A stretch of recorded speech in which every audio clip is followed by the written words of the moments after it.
When I was in seminary, I always purposed to pair my education with ministry, practical ministry.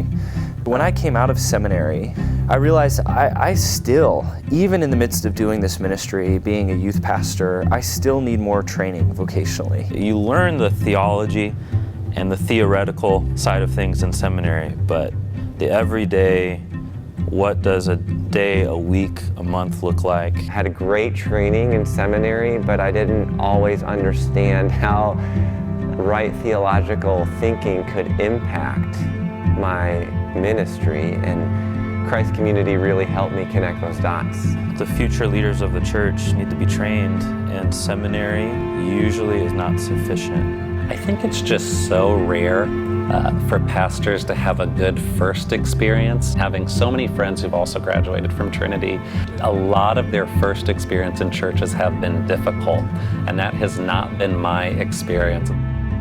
I need to be around pastors who know what they're doing, who can mentor me, teach me, and that's something that's built into my weekly rhythm. Like, I need that.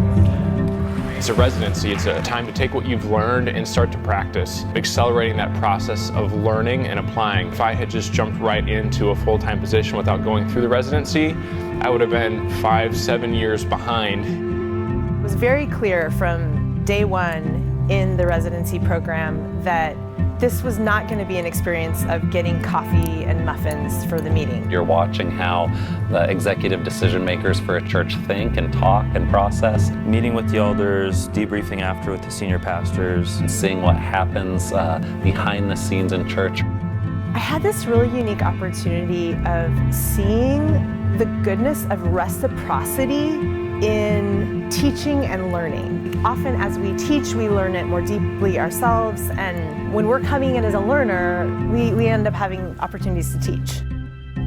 The opportunity to contribute and not to just sit in a classroom and not to just receive, but to start ministry.